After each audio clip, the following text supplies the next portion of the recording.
கர்த்தருடைய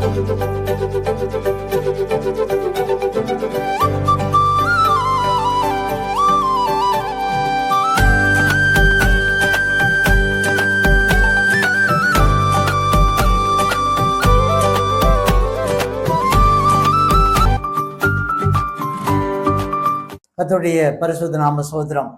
இங்கே கூடி வந்திருக்கிறதான தேவனுடைய பிள்ளைகளுக்கும் இதை காண்கிறதான தேவனுடைய பிள்ளைகளுக்கும் வாழ்த்துக்களையும் நன்றிகளையும் தெரிவித்துக் கொள்கிறேன்.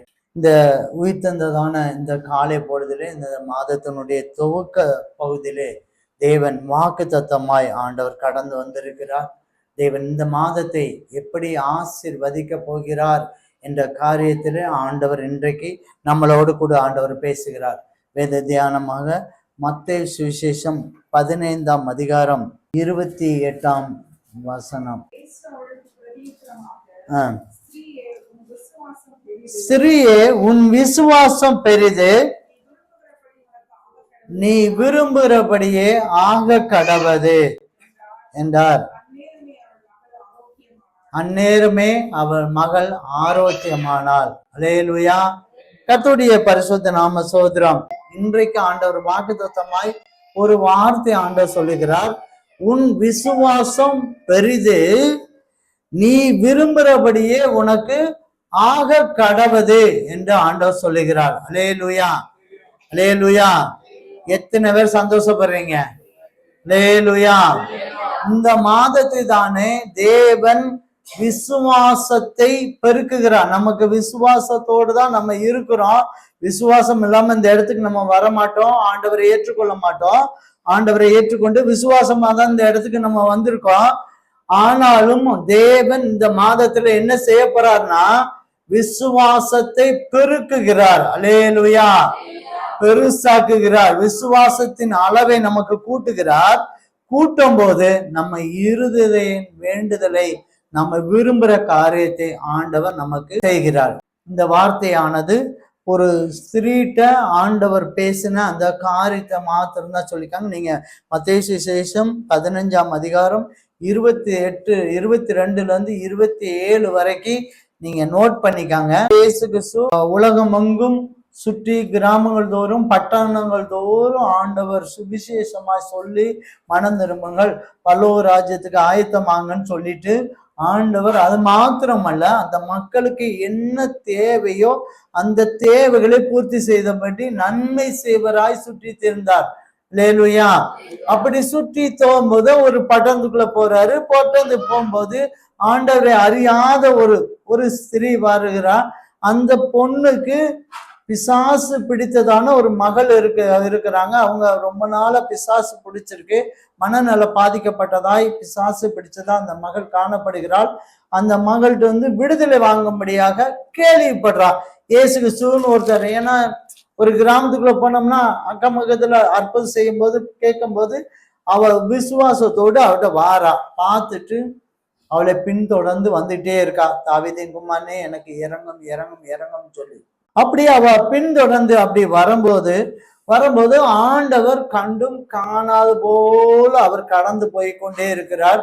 அவருடைய சீஷர்கள் ஆண்டவரே, இந்த ஸ்திரீ பின்னால தொடர்ந்து கேட்டுட்டு இருக்காங்க, ஒண்ணு விடுதலை பண்ணுங்க, இல்லைன்னா முடியாதுன்னு சொல்லுங்க. அப்படிதான் அவங்க மனசுக்குள்ள நினைச்சிருப்பாங்கன்னு நினைக்கிறேன். என்ன ஆண்டவரே, நீங்க ஏதாவது செய்யுங்க அப்படின்னு சொல்லிட்டு அப்படியே சொன்ன உடனே அவர் அந்த நேரத்துலதான் ஆண்டவர் சொன்னாரு, காணாம போன ஆடுகளாகிய இஸ்ரவேல் வீட்டாருக்கு அனுப்பப்பட்டேனே அன்றி மற்றவர்களுக்கு அல்ல.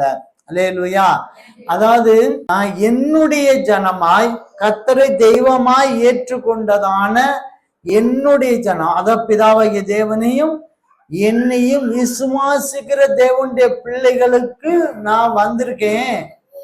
மற்றபடி என்னை அறியாத, என்னை விசுவாசிக்காத ஒரு தேவனுடைய பிள்ளைக்கு நான் உதவி செய்ய நான் அல்ல அப்படி என்பதை அவர் சொல்லுகிறார். உடனே அந்த பொண்ணு திரும்பியும், ஆண்டவரே நீங்க எனக்கு இறங்குங்க அப்படின்னு சொல்றேன். உடனே ஆண்டவர் திரும்ப சொல்றாரு, பிள்ளைகளின் அப்பத்தை எடுத்து நாய்க்குட்டிகளுக்கு போடுகிறது நல்லதல்ல என்று திரும்ப சொல்றார். அதாவது நான் என்னுடைய பிள்ளைகளுக்கு ஒரு ஆசீர்வாதத்தை கொடுக்க போறேன், ஒரு தெய்வீக வல்லமை கொடுக்குறேன், ஒரு தெய்வீக விடுதலை கொடுக்குறேன், தெய்வீக சந்தோஷத்தை கொடுக்குறேன், தெய்வீக சமாதானத்தை கொடுக்குறேன். எல்லாம் என்னுடைய ஆசீர்வாதத்தை நான் என் பிள்ளைகளுக்கு தான் நான் கொடுக்க போறேன். இதை நான் மற்றவங்களுக்கு, நாய்க்குட்டிகளுக்கு நான் கொடுக்கறதுக்கு விரும்பல அப்படின்னு சொல்லி ஆண்டவர் சொல்றார். உடனே அதாவது அந்த பொண்ணு, ஆமா கரெக்டு தான் ஆண்டவரே, ஆனா மேசையில இருந்து சாப்பிடும் போது திரும்ப அந்த கீழே ஒரு எச்சி பறிக்க மாதிரி கீழே வரும்ல, சிந்தும் போது சிந்தி கீழே விழும்ல, அதை கூட எடுத்து நான் சாப்பிடலாம்ல, அந்த உரிமையாவது எனக்கு கொடுங்க, அந்த ஆசீர்வாதமாவது எனக்கு கொடுங்க, கீழே விழுகிற ஆசீர்வாதமாவது கொடுங்க அப்படின்னு சொல்லி அந்த பொண்ணு சொன்னோன்னு ஆண்டவருக்கு இறங்குற தேவன் அப்படி பார்க்குறாரு. உடனே பார்க்குறாரு, என்னடா இஸ்ரவேல் ஜனங்கள் கூட இப்படி ஒரு விசுவாசத்தை காணாத ஒரு விசுவாசத்தை பார்க்குறார். அந்த பொண்ணுடைய விசுவாசத்தின் அளவை பார்க்குறார். பெருசு, இது பெருசா இருக்குமா, நீ விரும்புறபடியே ஆக கடவுதுன்னு சொல்லி அவனை அனுப்பிவிடுறார். உடனே விடுதலை ஆனது. அல்லேலூயா, அல்லேலூயா. கர்த்தருடைய பரிசுத்த நாம ஸ்தோத்திரம். இதில் இந்த சத்தியத்தின் நிமித்தமா நாம சில சத்தியங்கள், சில பாடங்கள், அனுபவ பாடங்கள் நம்ம ஏற்றுக்கொள்ள வேண்டியிருக்கு. இன்றைக்கு காலை பொழுதில் அதை தான் நம்ம சிந்திக்க போறோம். அல்லேலூயா. இன்றைக்கு நம்ம வச்சிருக்கிறதான இனி வரக்கூடிய நாட்கள்ல, அல்லனா இந்த மாதத்துல, அல்லனா வரக்கூடிய நாட்கள்ல இதுவரைக்கும் இருக்கிறதான அந்த சாதாரண விசுவாசத்தை தூர விட்டுட்டு பெரிய விசுவாசத்தை நம்ம பெற போகிறோம். அல்லேலூயா. கர்த்தருடைய பரிசுத்த நாம ஸ்தோத்திரம். முதலாவது, ஆண்டவரை இயேசுவை ஏற்றுக்கொள்ளும் போது, ஏற்றுக்கொள்ளணும் அப்படின்னாலே நமக்கு என்ன தேவை இருக்கு? விசுவாசம் தேவை இருக்கு. யோவான் சுவிசேஷம் 1ஆம் அதிகாரம் 15-16 கூட படிங்க.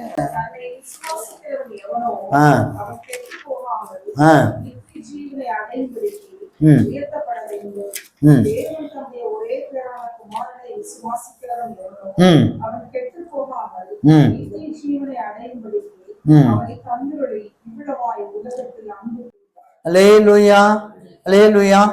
கர்த்தரை இயேசு கிறிஸ்துவை அவரை ஏற்றுக்கொள்ள வேண்டுமானாலும் நமக்கு என்ன தேவை இருக்கு? விசுவாசம் தேவை இருக்கு. விசுவாசம் நம்முடைய வாழ்க்கையில ரொம்ப முக்கியமானது பிரியமானவர்களே, ரொம்ப முக்கியமானது. இயேசு கிறிஸ்துவை ஏற்றுக்கொள்வதற்கு நமக்கு என்ன தேவை இருக்கு? விசுவாசம் இருக்கு. அடுத்து நமக்கு ஆண்டவரை ஏற்றுக்கொண்ட பிறகு ரட்சிப்பை பெற்றுக்கொள்வதற்கு நமக்கு விசுவாசம் தேவை இருக்கு. எபேசியர் புஸ்தகம் 2ஆம் அதிகாரம் 8ஆம் வசனமா, கிருபையினாலே விசுவாசத்தை கொண்டு ரட்சிக்கப்பட்டீர்கள், இது உங்களால் உண்டானது அல்ல, இது தேவனுடைய ஈவு. அல்லேலூயா, அல்லேலூயா. ஒரு மனிதன் இயேசு கிறிஸ்துவை ஏற்றுக்கொள்வதற்கு விசுவாசம் தேவை இருக்கு. ரட்சிப்படைவதற்கு அல்லனா விடுதலை, அவன் பழைய மார்க்கத்திலிருந்து, அவன் பாவ பழக்க வழக்கத்திலிருந்து, அந்நிய வல்லமையிலிருந்து, அந்த விக்கிரக ஆராதனையிலிருந்து அவன் வெளியே வருவதற்கு என்ன தேவை இருக்கு? ரட்சிப்பு தேவை இருக்கு. அதுக்கும் நமக்கு என்ன தேவை இருக்கு? விசுவாசம் தேவை இருக்கு. அல்லேலூயா. கர்த்தருடைய பரிசுத்த நாம ஸ்தோத்திரம். நீங்க மார்க்கின் சுவிசேஷம் 11ஆம் அதிகாரம் 23-24.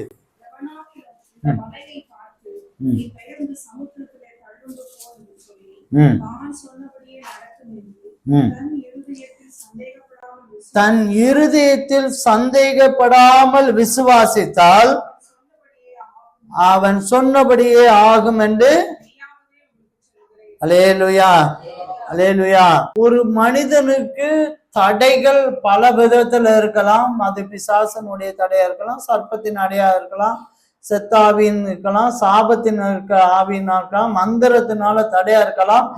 ஏதோ ஒரு விதத்துல ஒரு மனிதன் தடையாய் காணப்படுகிறதான அந்த தடை, மலையை போல ஒரு பெரிய தடை நிக்குதுன்னு சொன்னா அதற்கும் என்ன தேவை இருக்கு? அந்த தடை உடைக்கப்படுறதுக்கு என்ன தேவை இருக்கு? விசுவாசம் தேவைப்படுது. விசுவாசம், சந்தேகப்படாம விசுவாசிச்சா, அப்போ ஆண்டவரை ஏற்றுக்கொள்வதற்கும் விசுவாசம் தேவை இருக்கு. நாம ரட்சிக்கப்படுவதற்கும் விசுவாச தேவை இருக்கு. நமக்கு முன்பதாக காணப்படுகிறதான பூமிக்குரிய ஆவிக்குரிய ஆசீர்வாத தடையை அப்புறப்படுத்துவதற்கு என்ன தேவை இருக்கு? விசுவாச தேவருக்கு. நீங்க யாக்கோபு புஸ்தகம் 1ஆம் அதிகாரம் 5, 6, 7 படிங்க. உங்களில் ஒருவன் ஞானத்தில் குறைவுள்ளவனாய் இருந்தால் யாவருக்கும் சம்பூரணமாய் கொடுக்கிறவரும் ஒருவரையும் கடிந்து கொள்ளாதவருமாகிய தேவனிடத்தில் கேட்க கடவன். அப்பொழுது அவனுக்கு கொடுக்கப்படும். அவன் எவ்வளவாகிலும் சந்தேகப்படாமல் விசுவாசத்தோட கேட்க கடவன். சந்தேகப்படுகிறவன் காற்றினால் அடிபட்டு அலைகிற கடலின் அலைக்கு ஒப்பா இருக்கிறான். அப்படிப்பட்ட மனுஷன் நான் கர்த்தரிடத்தில் எதையாகிலும் பெறலாம் என்று நினையாதிருப்பானாக. அல்லேலூயா. பாருங்க, நம்ம ஒரு ஆசீர்வாதத்தை இப்ப பாருங்க, தடையாப்புறதுக்கும் விசுவாச தேவை இருக்கு. நம்ம ஒரு ஆசீர்வாதத்தை வேணும்னா கூட நம்ம ஆண்டவற்ற சம்பூர்ணமாய் கொடுக்கிற இந்த தேவன்ட நீங்க ஆசீர்வாதமாய் வேணும் சொன்னாலும் என்ன தேவை இருக்கு? விசுவாசம் தேவை இருக்கு. நீங்க சந்தேகப்படாம கேட்கணும். சந்தேகப்படாம கேட்டோம்னு சொன்னா அந்த அந்த காரியம் உங்களுக்கு அப்படியே நடக்கும். நீங்க சந்தேகப்பட்டீங்கன்னு சொன்னா நீங்க நடக்கும்னு நீங்க நினைக்க வேண்டாம் என்பதே இந்த வேத வசனம் சொல்லுகிறது. அல்லேலூயா. இப்ப விசுவாசம் என்பது ரொம்ப பெரியது பிரியமானவர்களே, ரொம்ப பெரியது. விசுவாசம் தான் நமக்கு உள்ள ஆணி வேறு. நீங்க விசுவாசம் இல்லாம தேவனை கும்பிடவே ஆராதிக்கவே முடியாது. விசுவாசத்தினால் தேவனுடைய மகிமையை காண்பாய் என்று சொல்றோம். நம்ம ஆண்டவருடைய ஆசீர்வாதத்தை எல்லா விதத்திலும் நம்ம விசுவாசம் தான் நமக்கு மிகப்பெரிதான ஆசீர்வாதம் இருக்கும். இந்த மாதத்திலே விசுவாசத்தின் அளவை ஆண்டவர் பெருக்குகிறார். அல்லேலூயா. இந்த அளவை நம்ம எப்படி பெருக்க வேண்டும் என்பதை இந்த சம்பவம் மூலமாக ஒரு 3 காரியத்தை ஆண்டவர் நமக்கு உணர்த்துகிறார். இதை நம்முடைய வாழ்க்கையில இது சரி என்று இடத்துல தப்பு இருக்கு நடக்குது. நம்ம எதுல நம்ம கோட்டை விட்டுருக்கோம், நம்ம எது சரி பண்ணணும் அப்படின்ட்டு நம்ம நினைத்து அதை சரி பண்ணுவோம். ஆனால் நம்மளுடைய விசுவாசம் என்னதான் இருக்கும்? பெரியதா இருக்கும். நாம விரும்புறபடியே அது நடக்கும். அல்லேலூயா. கர்த்தருடைய பரிசுத்த நாம சோதரம். மத்தேயு சுவிசேஷம் இதே 15ஆம் அதிகாரம் 22, 23 திரும்ப ஒருக்கா படிங்க. ஆண்டவரே, தாவீதின் குமாரனே, எனக்கு இரங்கும். என் மகள் பிசாசினால் கொடிய வேதனைப்படுகிறாள் என்று கூப்பிட்டாள். அதற்கு பிரயோஜனமாக அவர் ஒரு வார்த்தையும் சொல்லவில்லை. அப்பொழுது அவருடைய சீஷர்கள் இவள் நம்மை பின்தொடர்ந்து கூப்பிடுகிறாளே, இவளை அனுப்பி வேணும் என்று அவரை வேண்டிக் கொண்டார்கள். அல்லேலூயா, அல்லேலூயா. இந்த சம்பவத்துல நம்ம அனுபவ பாடமாய் பெற்றுக்கொள்ள வேண்டியது அவசியமா இருக்கு பிரியமானவர்களே. இது ஒரு கதை, இது ஒரு சம்பவம் தான் அப்படின்னு நம்ம நினைச்சு இதுல நீங்க கடந்து போயிடக்கூடாது. நமக்கேற்றதான ஒரு சத்தியம். இது ஏன் இந்த பைபிள்ல நமக்கு 2000 வருஷத்துக்கு முன்பதாக நடைபெற்றதான ஒரு சம்பவத்தை இந்த இடத்துல நம்ம வாசிக்கிறோம் அப்படின்னு சொன்னா, ஆண்டவர் நமக்கு ஒரு அனுபவம், ஒரு பாடத்தை கற்றுக் கொடுக்க விரும்புகிறார். அல்லேலூயா.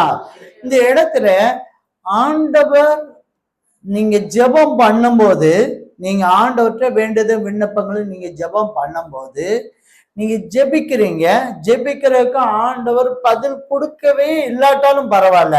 அவள் எப்படி அந்த சகோதரி அவரை பின்தொடர்ந்து வந்தாரோ அதே மாதிரி நீங்களும் என்ன செய்யணும்? தொடர்ந்து ஜெபிக்க வேண்டும். அல்லேலூயா, அல்லேலூயா. கர்த்தருடைய பரிசுத்த நாம சோதரம். ஆண்டவரே, நீங்க வேண்டிய விண்ணப்பத்தை நீங்க செய்யலாம். ஆண்டவரே பதில் சொல்லல. அந்த இடத்துல அப்படித்தானே சொல்லிருக்க. அவர் ஒரு வார்த்தையும் சொல்லல. சில காலங்கள் எல்லா ஜெபத்துக்கும் ஆண்டவர் உடனே பதில் கொடுப்பார் என்று நீங்க நினைக்க வேண்டாம். எனக்கு 2008 ஆண்டவர் தான் சொன்னார் இந்த ஊழியத்தை. 2008 காணாமல் போன ஆட்டை மந்தைக்குள் சேர்க்க வழி வகுப்பாய் என்று வார்த்தையினால ஆண்டவர் தெளிவாய் சொன்னாரு. 8 வருடம் காத்திருந்தேன் பிரியமானவர்களே. இன்னைக்கு நடக்கும், நாளைக்கு நடக்குமா, இந்த வார்த்தை எப்ப கிரியை செய்யும், என்ன எப்படி நடக்கும்னு சொல்லி 8 வருடம் நான் காத்திருந்தோம். ஆண்டவர் 2016 டிசம்பர்ல ஆண்டவர் அதை நிறைவேற்றி கொடுத்தார். அல்லேலூயா. பிரியமான சகோதரனே சகோதரி, நம்ம ஆண்டவர்கிட்ட நிறைய ஜெபிக்கிறோம், வேண்டுத விண்ணப்பத்தை வைக்கிறோம், வேண்டுத விண்ணப்பத்தை. ஆனா உடனடியாக நமக்கு பதில் செய்ய வேண்டும் என்பது நம்மளுடைய விருப்பம். எல்லாரும் அதை தான் நினைக்கிறாங்க. உடனே பதில் சொல்லிடணும், கேட்டா பதில் சொல்லணும். மனுஷனை போல நீங்க நினைக்கிறீங்க. ஒரு மனுஷன் போய் நீங்க, மனுஷன் கூட உடனே பதில் சொல்ல மாட்டாங்க. தெரியுமா? நீங்க கேட்கிற கேள்விக்கும் நீங்க பேசுற கேள்விகளுக்கோ மற்ற எந்த காரியத்தை வேண்டுதல் விண்ணப்பங்களை கூட உடனே பதில் சொல்லுவாங்களான்னு நினைச்சு பாருங்க. ஏதோ முடிஞ்சா உடனே சொல்லுவாங்க, முடியலாம் கடந்து போயிட்டே இருப்பாங்க. அல்லேலூயா.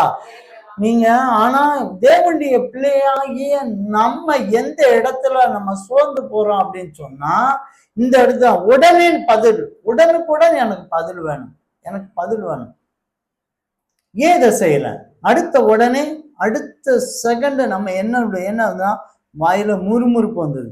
ஏன் இதை செய்யல, ஏன் செய்ய மாட்டாரு, ஏன் அப்படி அப்படின்னு நம்ம மனிதனுடைய அறிவினால முறுமுறுக்க ஆரம்பிச்சிடும். பிரியமானவர்களே, இதைதான் லூக்கான் புஸ்தகம் 18ஆம் அதிகாரத்துல 1-8 வரைக்கும் நீங்க குறிச்சுக்காங்க. சோர்ந்து போகாமல் இருப்பதற்கு என்ன பண்ணணும் அப்படின்னு சொல்லிட்டு தான் ஒரு உவமையை சொல்லுகிறார். அல்லேலூயா. எப்படி அந்த பொண்ணு, அந்த ஸ்திரீ எப்படி தொடர்ந்து சோர்ந்து போகாம அவர் ஆண்டவர் வார்த்தை, எப்ப நான் உதவி செய்வேன், உதவி செய்ய மாட்டேன், எந்த பதிலுமே நம்ம பின்தொடர்ந்து போறோமே, ஒரு கால் நமக்கு ஆசீர்வாதம் கிடைக்குமா கிடைக்காதா, நிறைய சந்தேகங்கள் இருக்கதான் செய்யும். இவர் நமக்கு நன்மை செய்வாரா, நன்மை செய்ய மாட்டாரா, அது எல்லாமே அந்த பொண்ணுக்கு இருந்திருக்கும். ஆனாலும் விசுவாசத்தோடு அந்த பொண்ணு என்ன செய்யுது, முன்னேறி போகுது. அதுக்குதான் ஆண்டவர் சொன்னாரு, சோர்ந்து போகாமல் நீங்க ஜெபிக்கணும் அப்படின்னு சொல்லிட்டு ஒரு ஓமையை சொல்றாரு. இந்த ஓமையெல்லாம் மேக்சிமம் உங்களுக்கு தெரியும். ஒரு விதவை இருக்காங்க. விதவை அந்த அம்மாவுக்கு ஒரு நீதி தேவைப்படுது. அந்த நீதியை கேட்கறதுக்காக அந்த பட்டணத்தில் நியாயாதிபதிகிட்ட போறாங்க. அவன் ஒரு அநீதி உள்ளவன், அவன் அவ்வளவு தூரம் நியாயம் செய்கிற மனிதனே கிடையாது.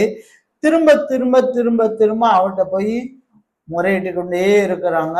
முறையிட்டு கொண்டவுடனே அவனே ஒரு நாள் எரிச்சல் அடைஞ்சு, என்னப்பா இந்த அம்மா ஓயாமே நம்மகிட்ட நீதி கேட்க, நம்ம அந்த அளவுக்கு நீதி நியாயம்லாம் யாருக்கும் செஞ்சே கிடையாது, இருந்தாலும் பரவாயில்ல, இந்த அம்மா ஓயாமே தொந்தரவு பண்ணிட்டு இருக்கனால நம்ம ஒரு நியாயத்தை செய்வோம் என்று அவன் செய்கிறான். அல்லேலூயா.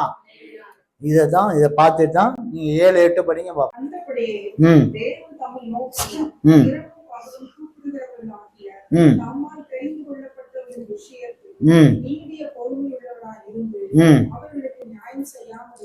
அல்லேலூயா. பாருங்க, இரவும் பகலும் கூப்பிடுகிறதான தம்மால் தெரிந்து கொண்டதான தேவனுடைய பிள்ளைகளுக்கு நான் நியாயம் செய்யாம இருப்பானா? அல்லேலூயா. நான் நியாயம் செய்யாம இருப்பானா? கண்டிப்பா நியாயம் செய்வேன். அதுக்கு அடுத்த வருஷம் சீக்கிரத்திலே அவர்களுக்கு நியாயம் செய்வார் என்று உங்களுக்கு சொல்லுகிறேன். ஆகிலும் மனுஷகுமாரன் வரும்போது பூமியிலே விசுவாசத்தை காண்பாரோ என்றார். அல்லேலூயா, அல்லேலூயா. பிரியமான சகோதரனே சகோதரி, நீங்க ஜெபம் பண்ணிட்டே இருக்கீங்க. ஒரு மாசம் அதுக்கு பதில் கிடைக்கல, 2 மாசம் கிடைக்கல, ஒரு வருஷ கணக்குல கூட இருக்கலாம், ரைட்டு. ஆனா அவர் ஒரு நாள் ஒரு தேதி வச்சிருக்காரு. அந்த தேதியிலே உங்களுக்கு நீதி செய்வதற்கு நினைச்சிட்டார்.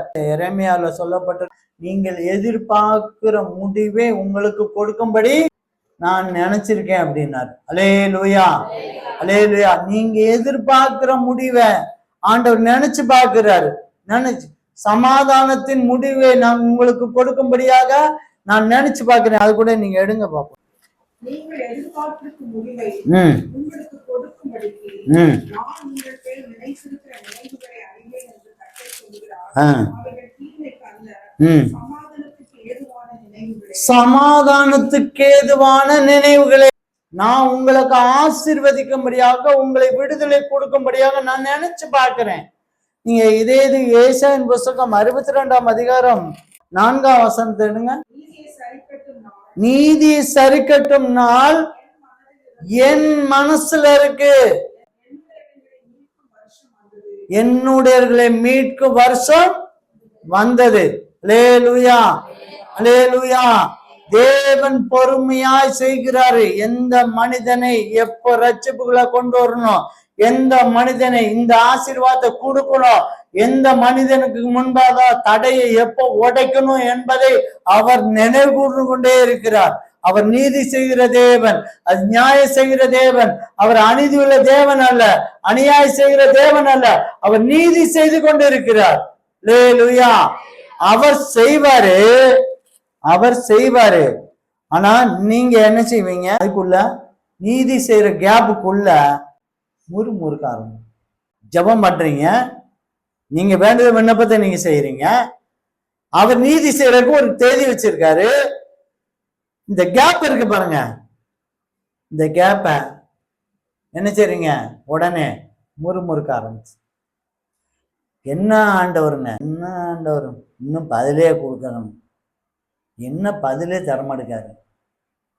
நீங்க கலெக்டர் ஆஃபீஸ்ல போய் ஒரு மனு கொடுக்கீங்க, அடுத்த செகண்ட்ல கட்டக்குன்னு கலெக்டர் பார்த்து இருந்தா அப்படின்னு சொல்லி அடுத்த செகண்ட்ல உங்களுக்கு ரிப்போர்ட் கொடுப்பாரா, பதிவு கொடுப்பாரா? அதை பார்த்துட்டு இது கொடுக்கவா கொடுக்கலையா, இது தகுதி இருக்கா தகுதி இல்லையா, என்ன விஷயம், இது நியாயம் தானா, இப்போ கொடுக்கலாமா, இப்போ அல்வா கொடுக்கலாமா, அந்த அல்வா சாப்பிட்ற வயசு இருக்கா, பிரியாணி கொடுக்கலாமா, பிரியாணி சாப்பிட்ற வயசு இருக்கா, எல்லாம் பார்க்கணும்ல. இன்னைக்கு பொழுதுக்கு 1 கோடி ரூபா உங்க கையில கொடுத்துட்டாரு, என்ன பண்ணுவீங்க? அடுத்த செகண்ட்ல அடுத்த மாசம் இல்லாத அளவுக்கு நீங்க பண்ணிடுவீங்க.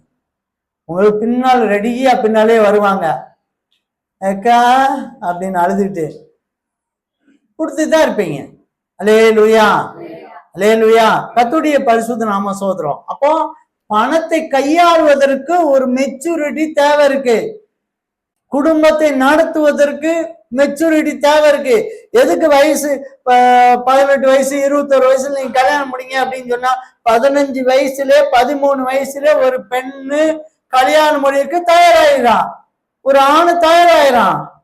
ஆனால் அந்த குடும்பம் நடத்துவதற்கு பிள்ளை பெறுவதற்கு தகுதியான நேரம் எந்த நேரம்? அதுதான் 18 வயசு 21 வயசுன்னு வச்சிருக்காங்க.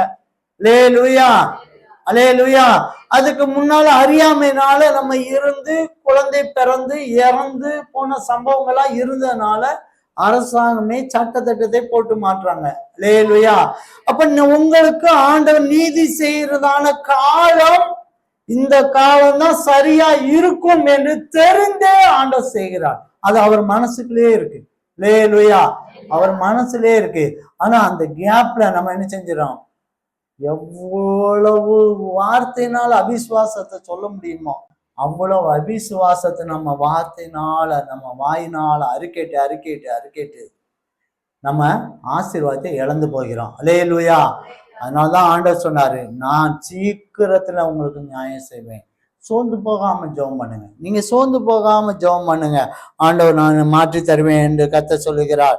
நீங்க உங்க குடும்ப உறுப்பினருக்காக ஜெபிக்கலாம், மற்ற அநீதிக்காக இருக்கலாம், அநியாயத்துக்காக இருக்கலாம், தடைக்காக எவ்விதமான ஜபமா இருக்கலாம். உங்க வேண்டுதல் விண்ணப்பத்தை ஆண்டவர் பதில் நிச்சயமாய் கொடுப்பார். நீதி செய்கிறவனாய் கடந்து வருவார், நீதி செய்வார். அல்லேலூயா. நீங்க பிலிப்பியர்ல கூட 4ஆம் அதிகாரம் 6ஆம் வசனத்துல கூட சொல்லப்பட்டிருக்கு, நீங்கள் ஒன்றுக்கும் கவலைப்படாமல் எல்லாவற்றையும் குறித்து உங்கள் விண்ணப்பங்களை ஸ்தோத்திரத்தோடு கூடிய ஜெபத்தினாலும் வேண்டுதலினாலும் தேவனுக்கு தெரியப்படுத்துங்கள். நீங்க தெரியப்படுத்துறது உங்க கடமை. உங்களுடைய நிலவரத்தை அனுதின வாழ்க்கையில உங்க ஆவிக்குரிய பூமிக்குரிய தேவைகளை வேண்டுதல் விண்ணப்பத்தை ஆண்டவர்கிட்ட நீங்க ஜெபிக்க வேண்டியது உங்க கடமை. அதை பரிசீலித்து அவர் எப்போ கொடுக்கணுமோ அந்த நேரத்துல ஆண்டவர் உங்களுக்கு கொடுப்பார். அந்த பொறுமை உங்களுக்கு இருக்கணும், அந்த பொறுமை உங்களுக்கு இருக்கணும். அல்லேலூயா. அந்த பொண்ணு அதுதான் அந்த பொறுமையோடு எப்படி இவர் தருவார் என்ற விசுவாசத்தோடு இவரை காணணும். இவர் பார்த்தோம், இவருடைய நடவடிக்கை நம்ம பார்க்கிறோம், இயேசுடைய நடவடிக்கை பார்க்கிறோம். கண்டிப்பா இவர் எனக்கு என் பிள்ளைக்கு நீதி செய்வார், சுகத்தை தருவார், விடுதலை தருவார். இந்த விசுவாசம் அவளுக்குள்ள இருந்தனாலதான் அவளுக்குள்ள இருந்தனால அந்த ஜெயத்தை பெற்றுக்கொள்ள முடியும். நீங்க அப்போஸ்தலர் புத்தகம் 10:2 படி.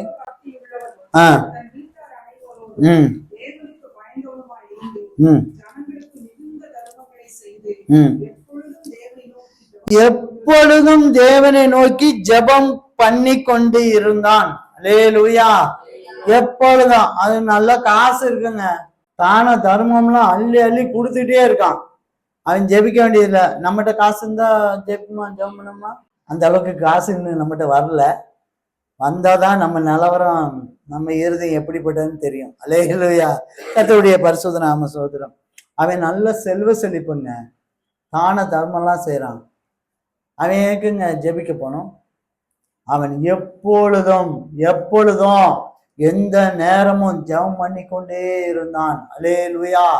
பிரியமான சகோதரனே சகோதரியே, நம்ம விசுவாசம் பெரிதா ஆக்கணும்னா, இந்த விசுவாசத்தினுடைய அளவை நம்ம பெருசா ஆக்கணும்னா, நம்ம சோர்ந்து போகாமல் ஜபத்தை பண்ணி கொண்டிருக்கோம். நம்ம விண்ணப்பத்தை ஆண்டவர்கிட்ட தெரியப்படுத்தி கொண்டே இருக்கணும். எப்பொழுதும் ஜெபம் பண்ணிக்கிட்டே இருக்கணும். ஒரு நாள் வரும், அவருடைய மனதிலே இருக்கதான நாட்கள் வரும். என்னுடையவர்களை நான் மீட்கும் வருஷம் வந்தது, ரட்சிக்கப்படாத மனிதனை நான் மீட்டு கொண்டாருவேன், உனக்கு நான் சமாதானத்தை கொண்டாருவேன். என் மனசுல இருக்கு. அது ஒரு நாள் வரும், அந்த நாளை கண்டிப்பா நான் உனக்கு செய்வேன் என்று கர்த்தர் சொல்லுகிறார். அல்லேலூயா. இந்த விசுவாசத்தினுடைய அளவை நம்ம கூட்டணும். சோர்ந்து போகாமல் நம்ம என்ன செய்யணும்? தொடர்ந்து ஜெபிக்க வேண்டும். அடுத்து இரண்டாவது, இந்த பொண்ணுகிட்ட நம்ம காண்கின்றதான இன்னொரு விஷயம் என்னன்னா, ஒரு ஆத்மா அழிவதை அந்த பொண்ணு என்ன செய்யல, அந்த சிறை விரும்பல. அல்லேலூயா. அல்லேலூயா. அல்லனா ஒரு ஆத்மா இப்படி ரொம்ப கஷ்டப்பட்டு பிசாசினுடைய கொடிய வேதனையில இருக்கா அப்படின்னு சொல்லிட்டு அவன் நிறைய இடத்துக்கு போயிருப்பான். என்ன, இந்த சிறிய தானே, புரஜாதி தானே, அதனால கோடாங்கி போயிருப்பா, குறி சொல்ற போயிருப்பா, விற்கிற கோயிலுக்கு போயிருப்பா, பாத யாத்திரை போயிருப்பா, என்னென்னலாமோ பண்ணிப்பா. எல்லா முயற்சியும் பண்ணிட்டு தான் இயேசுன்னு ஒருத்தர் வந்திருக்காரு, என்னன்னு பாப்போம்னு சொல்லி வந்திருக்கிறான். இப்ப இவ எல்லா முயற்சியும் பண்ணிட்டோம் அப்படின்னு சொல்லிட்டு அந்த பிள்ளைய என்ன செய்யல, அப்படியே விட்டுல. சரி என்னப்பா, பார்த்தாச்சு, எவ்வளவோ பார்த்தாச்சு, நோய்க்கும் பார்த்தாச்சு, பேய்க்கும் பார்த்தாச்சு, நம்ம பழமொழி ரெண்டுக்கும் பார்த்தாச்சு, என்னன்னு சொல்லி விட்டுல. ஆனா அவளுக்குள்ள ஒரு காரியம் இருக்கு, எப்படியாவது என் பிள்ளைய விடுதலை ஆகணும். அவளுக்கு ரட்சிப்புன்னு தெரியாது, ரட்சிப்பு தான் விடுதலைன்னு தெரியாது. ஆனா ஈஸ்ட் வந்துருக்கு, எப்படியாவது விடுதலை ஆக்கணுங்கிறதான ஒரு வேட்கை இருந்தது. அல்லேலூயா. அல்லேலூயா. ஒரு விடாமுயற்சி அவளுக்குள்ள காணப்படுச்சு. எப்படியாவது நீங்க அந்த வசனத்தை நீங்க படிங்க, 24, 25 பண்ண.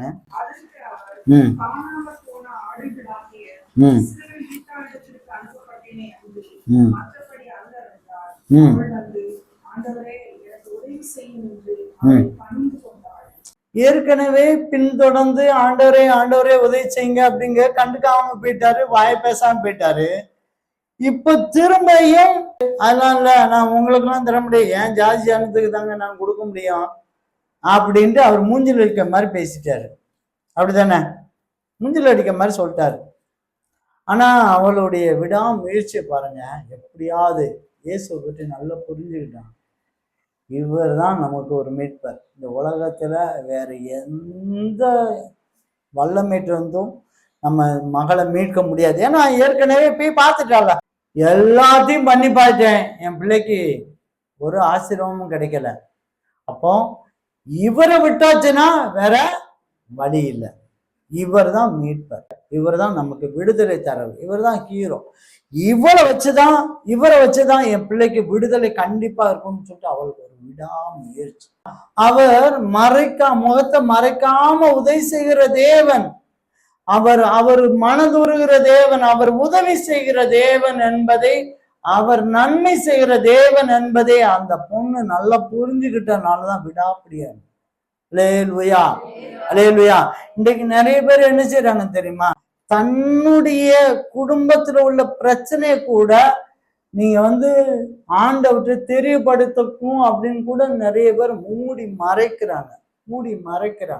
அட்லீஸ்ட் ஊழியக்காரங்கடியா சொல்லுவான், தன் குடும்பத்துல இப்படியெல்லாம் ஒரு பிரச்சனை ஓடிக்கிட்டு இருக்கு, இப்படியெல்லாம் ஓடுது, இது நிமித்தமா எங்களுக்கு ஒரு பிரச்சனை இருக்கு, என்ன பண்ணலாம் அப்படின்னு சொல்லிட்டு ஊழியக்காரங்கிட்ட கூட சொல்றது கிடையாது. இந்த பொண்ணு அவமானப்பட்டு தான் இருக்கு.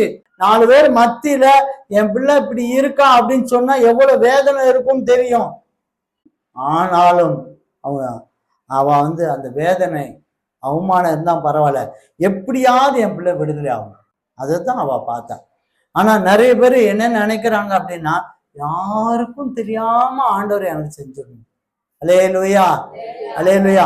நான் எல்லாத்திலையும் சொல்லணும்னு நான் சொல்ல விரும்பல. நீங்க ஆண்டவருடைய சமூகத்துல அண்ணாலை போல கெஞ்சி கூத்தாடி இருதயத்தின் ஆழத்தை ஊற்றுங்க, அண்ணாலை போல ஊற்றுங்க. ஆண்டவருடைய சமூகத்துல உங்களுடைய காரியத்தை எல்லாத்தையும் ஊற்றுங்க. இந்த கதவு திறந்தா இருக்கு, ஆலய கதவு. எந்த ஆலயத்துக்கு நீங்க போனாலும் கதவு திறந்தா இருக்கும். யாரும் ஜெபம் பண்ண எப்பா நீ ஜெபம் எல்லாம் பண்ணக்கூடாது அப்படின்னு சொல்லி விரட்ட மாட்டாங்க. எந்த கதவுனாலும் ஆலய கதவு திறந்தா இருக்கும். உங்க இருதயத்தின் ஆழத்தை ஊற்றுங்க.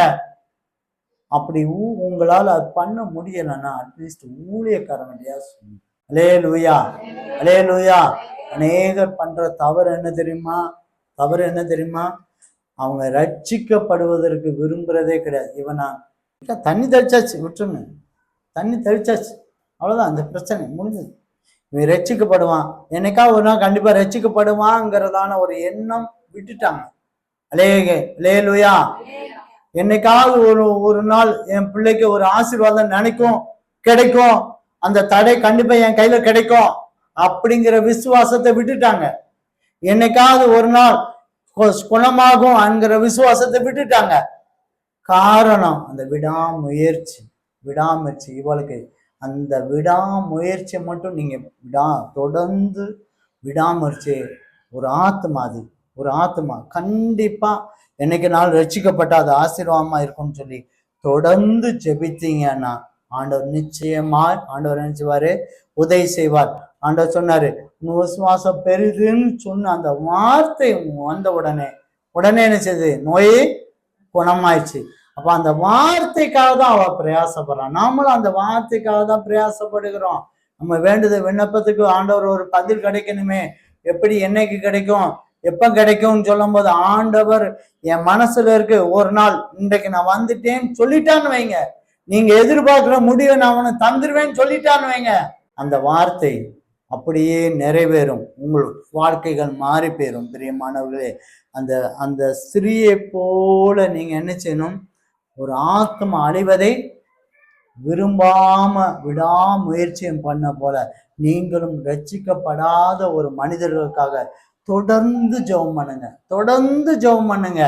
உங்கள் தடைகளுக்காக, உங்க குறிப்பிட்ட ஆசீர்வாத தடைகளுக்காக தொடர்ந்து ஜெபம் பண்ணுங்க.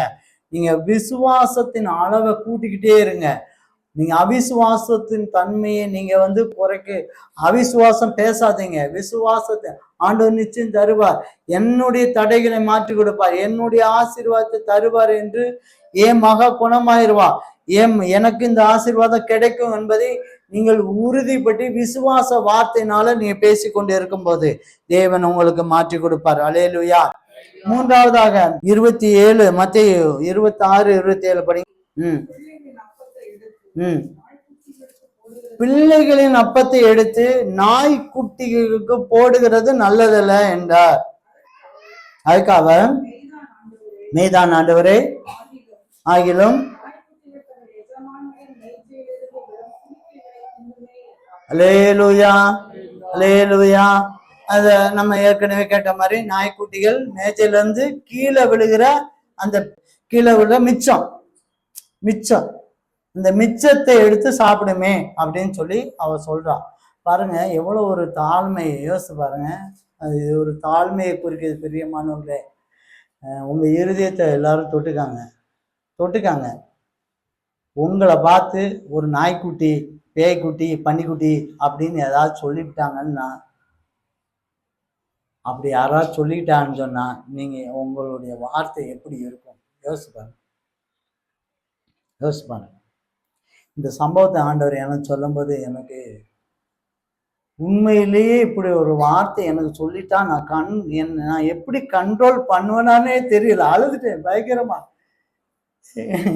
இந்த வார்த்தையை தியானிக்கும் போது எனக்கே ஏன்னா என்னதான் இந்த பொண்ணு மாதிரி தாழ்மையா பதில் சொல்லுவேனா அப்படின்னு எனக்கே அது நீண்ட நேரம் எனக்கு ரொம்ப நேரம் அழுது காலில் அப்படி தரையில அப்படி விழுந்துட்டேன் நான்.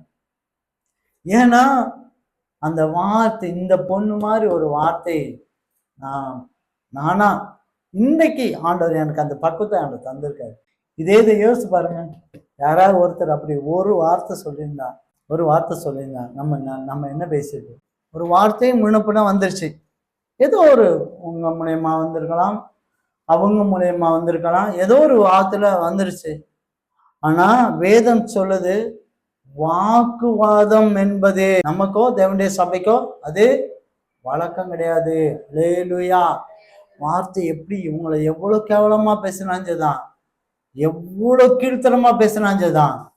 தயவு செய்து வாக்குவாதம் மட்டும் பண்ணிவிடாதீங்க. தயவு செய்து வாக்குவாதம் மட்டும் பண்ணிடுங்க. குடும்ப உறுப்பினரா இருக்கலாம், சபையா இருக்கலாம், தெருவில் இருக்கலாம், பக்கம் பக்கத்துல இருக்கலாம், வேலை ஸ்தலமா இருக்கலாம், வாக்குவாதம் மட்டும் பண்ணிடாதீங்க தயவு செய்து. இன்றைக்கு ஆண்டவர் நமக்கு ஒரு அழகான ஒரு பாடத்தை ஆண்டவர் கற்றுத் தருகிறார்.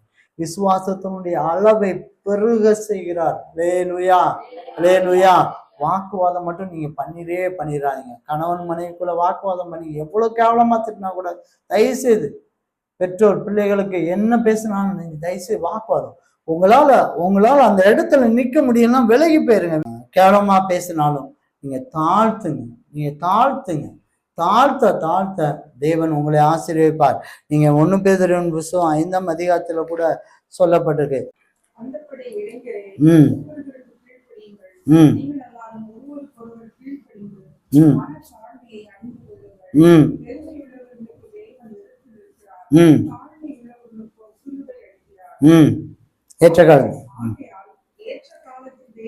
ஏற்ற காலத்தில் தேவன் உங்களை உயர்த்தும்படிக்கு அவருடைய பலத்த கைக்குள் அடங்கினான். ஆண்டவர் உங்களை உயர்த்த போறார். பிரியமானவர்களே, உங்களை உயர்த்த போறாரு. மற்ற கண்களுக்கு முன்பதாக உங்களை உயர்த்த போறாரு. உயர்த்ததுக்கு முன்னால அவங்க கேவலமா பேசுறாங்க. அமைதியா இருங்க. மார்க் 7ஆம் அதிகாரம் 29ஆம் வசனம். அப்பொழுது அவர், நீ சொன்ன அந்த வார்த்தை நிமித்தம் போகலாம், பிசாசு உங்கள் மகளை விட்டு நீங்கி போயிற்று. அல்லேலூயா, அல்லேலூயா. என்ன அருமையான வார்த்தை தெரியுமா? அந்த வார்த்தை என்ன அருமையான வார்த்தை. ஆண்டவர் தாழ்மையா அவ சொல்றான், இந்த மேசை கீழே இருக்க பிச்சை, அது என்ன மிச்சம் இருக்கதான அந்த உணவை கூட நான் எடுத்து பொறுக்கி சாப்பிட்டுருவேன், அதுல கிடைச்ச சுகம் இருந்தா போதும்னு தாழ்மையாய் பாக்குறான். அந்த தாழ்மையை அவ பார்த்த உடனே அவர் சொல்றாரு, அதே சகோதரியை தான் பார்த்து பேசிட்டு இருக்காரு. அதே சகோதரியை பார்த்து தான் சொல்லிட்டு இருக்காரு, நீ சொன்ன அந்த வார்த்தை நிமித்தம், நீ தாழ்மையாய் இருந்தது நிமித்தமாய், நான் எவ்வளவு கேவலமா பேசினாலும், நான் எந்த அளவுக்கு உன்னை அவமானப்படுத்தினாலும், நீ தாழ்மையாய் நீ பேசின அந்த வார்த்தை நிமித்தமாய் நீ போகலாம். உடனடியாக பிசாசு மகளை விட்டு நீங்கிச்சு. அல்லேலூயா, அல்லேலூயா. நீங்க அவமானப்படுறதான சூழ்நிலை வந்தாலும், எத்தனை பேர் அவமானப்படுத்தினாலும் பரவாயில்ல, எத்தனை பேர் கேவலப்படுத்தினாலும் பரவாயில்ல, நீங்க அந்த இடத்துல தாழ்மையா இருங்க. தாழ்மையை கற்றுக்கொள்ளுங்க. இந்த மாதத்தில் தானே உங்களுடைய விசுவாச அளவை கூட்டுங்க. நீங்க கூட்ட ஆண்டவர் உங்க விரும்புறதெல்லாம் ஆண்டவர் நிறைவேற்றி கொடுப்பார். அன்னைக்கு பாருங்க, அந்த வார்த்தை நிமித்தமாய் அப்ப மட்டும் அந்த வார்த்தை மட்டும் அந்த பொண்ணு பேசலன்னு வைங்க, ஆண்டவர் என்ன செஞ்சிருப்பாரு? அந்த பொண்ணு அப்படியே என்னையா நாய்க்குட்டி பேய்க்குட்டின்னு சொல்லிட்டு இருக்காரு, நம்ம இவரை போய் பெரிய தெய்வம் மாதிரி கொண்டாடுறாங்க, நமக்கு உதவி செய்யறான்னு பார்த்தா அங்க நாய்க்குட்டி அது குட்டின்னு சொல்லிட்டு இருக்காரு. நம்ம அப்படின்னு சொல்லிட்டு போயிருந்தான்னு வைங்க, போயிருந்தான்னா என்ன நடந்திருக்கும்?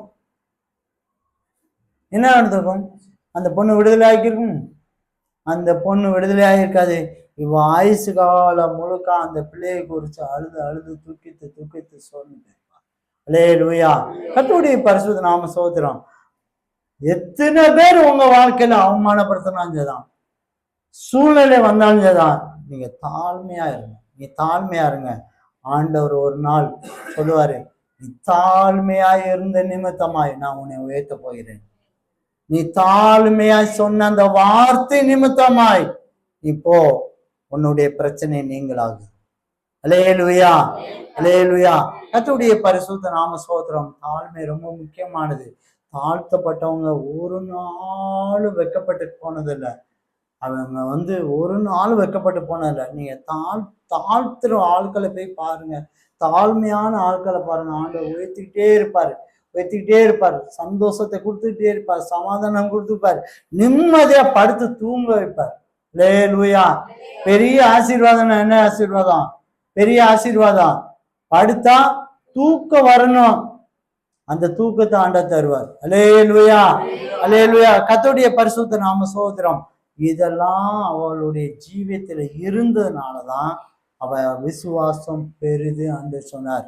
முதலாவது அவ சோர்ந்து போகாம தொந்தரவு பண்ணி பண்ணி பண்ணி ஆண்டவரை பின்பற்றி வந்தா நம்மளும் அதே மாதிரி சோர்ந்து போகாம ஆண்டவரை பின்பற்றி தொடர்ந்து ஜெபித்தோமானால் விசுவாசம் பெருகும். இரண்டாவது, ஒரு ஆத்மாக்காக பரிதவிக்கிறான். ஆத்மாக்காக என்ன செய்யறான்? பரிதவிக்கிறான். எப்படியாவது குணமாக்கணும் அப்படின்னு சொல்லி என்ன அவமானம் வந்தாச்சுதான், என்ன நிந்தை வந்தாலும் பரவாயில்ல, நம்ம எத்தனை பேருக்கு முன்னால பரியாசம் பண்ணப்பட்டதா இருந்த ஆட்களா இருந்தாலும் பரவாயில்ல, நமக்கு தேவை என்ன தேவை இருக்கு? விடுதலை, ரட்சிப்பு தேவை இருக்குன்னு சொல்லி ஆத்மாக்காக பரிதவித்தாள். அதனால விசுவாச அளவு கூடிச்சு. மூன்றாவது, தாழ்த்தப்பட்டாள், தாழ்மையா இருந்தால். வேலுயா. அவமானமா இருதயத்துல காயத்தை நாய் அப்படின்னு சொன்னா எவ்வளவு வேதனையான சொல்ல தெரியுமா? வேதனையை வாங்கினவங்களுக்கு தான் அந்த கஷ்டம் இருக்கு. எனக்கு 2 நாளா எனக்கு அது ஆண்டவர் அந்த நாய்ங்கிற சொல்லு எவ்வளவு வேதனையா இருக்கும் அப்படிங்கறது ஆண்டவர் நினைப்புனார். அல்லேலூயா. இந்த மாதிரியான அவமானப்படுத்தலான வார்த்தைகள் வந்தாலும் நீங்க தாழ்மையா இருக்கும்போது தேவன் உங்களை உயர்த்தி வைக்கிறார், உங்கள் விசுவாசத்தினுடைய அளவை கூட்டுகிறார், நீங்க விரும்புகிறபடியே ஆண்டவர் செய்கிறார். அல்லேலூயா, அல்லேலூயா. கண்களை மூடுவோம். ஆண்டவர் உங்களை பார்க்கிறார். அவர் காண்கின்ற தேவன். அவருக்கு மறைவானது ஒன்றும் இல்லை, அவருக்கு மறைவானது ஒன்றும் இல்லை. என் குடும்பத்துக்கு எப்பொழுது விடுதலை கிடைக்கும்? எனக்கு விடுதலை கிடைக்கும். எப்பொழுது விடுதலை கிடைக்கும்?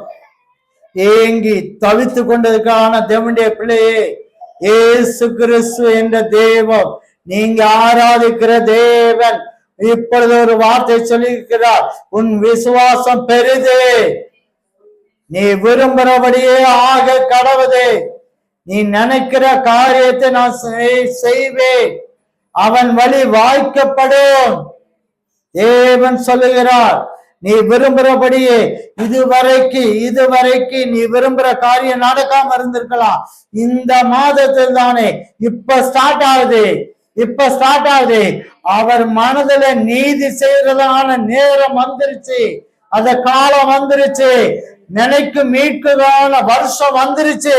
இந்த மாதத்தை தானே, இந்த வருஷத்தை தானே நீ அநேக அற்புதங்களை காண்பாய், அவருடைய நீதியை காண்பாய், அவருடைய நியாயத்தை நீ காண்பாய். சோர்ந்து போகாம ஜெபி, விசுவாசத்தோடு ஜெபி. ஆண்டவர் உனக்கு நிறைவான ஆசீர்வாதம் ஆண்டவர் தரப்போகிறார். நீ ரட்சிப்புக்காக, நீ ரட்சிக்கப்படுற ஆத்மாக்காக பரிதவி. ஆண்டவர் அதை பரிதவிக்காக ஜனங்களுக்காக பரிதவித்தார். மந்தைகள் இப்படி செதறுக்கு இருக்கேன்னு பரிதவித்தார். அதே போல ஆத்மாக்காக நீ பரிதவி. தேவன் உனக்கு உதவி செய்ய வல்லவராயிருக்கிறார். உன்னை உயர்த்தும்படி உதவி செய்ய இருக்கிறார். ஒரு ஆத்மா இனிமே ரட்சிக்கப்பட மாட்டாங்க, இனிமே திருந்த மாட்டாங்கன்னு சொல்லி நீ தள்ளி விட்டுறாத. ஆண்டவர் தொடர்ந்து நீ பின்தொடர்ந்து வா. ஆண்டவருடைய வார்த்தைக்காக சரியான நேரத்துக்காக நீ தொடர்ந்து வா. ஆண்டவர் உனக்கு பெரிய ஆசீர்வாதத்தை ஆண்டவர் தருவார். நீ விரும்புறபடியே ஆக கடவுள் என்ற வார்த்தை உனக்கு தருவார். தாழ்த்து பிரியமானவர், தாழ்த்து. நீ தாழ்த்தப்படும் போதெல்லாம் நீ உயர்த்தப்படுகிறாய். நீ தாழ்த்தப்படும் போதெல்லாம் நீ உயர்த்தப்படுகிறாய். நீ தாழ்த்து. எந்த அவமானம் வந்தாஞ்சதான், நாய் பேய் பண்ணி ஏதாவது எந்த வார்த்தை வந்தாஞ்சதான், உன்னை அசிங்கமா திட்டினாஞ்சதான், வாக்குவாதம் பண்ணாத பிரியமான சகோதரனே சகோதரி, தாழ்த்து தாழ்த்து. உன்னுடைய தாழ்மையை வச்சு ஆண்டவர் உயர்த்த போகிறார். உன்னுடைய தாழ்மையை கண்டு அவர் உயர்த்த போகிறார். நீ எந்த இடத்துல நீ இறங்கி போறியோ தேவன் தூக்கி எடுக்க போகிறார். தூக்கி எடுத்து நிறுத்த போகிறார். வெக்கப்பட்ட இடத்துல உன்னை தூக்கி நிறுத்த போகிறார். ரெட்டிப்பான நன்மையை ஆண்டவர் தருகிறார். இந்த மாதத்தை தானே, இந்த வருஷத்தை தானே அவர் மனசுல இருக்கு. உனக்கு நீதி செய்யும்படியாக, உனக்கு உதவி செய்யும்படியாக, உன்னை உயர்த்தி வைக்கும்படியாக அவர் மனதுல இருக்கு. அது வெளிப்பட காலம் வந்தது.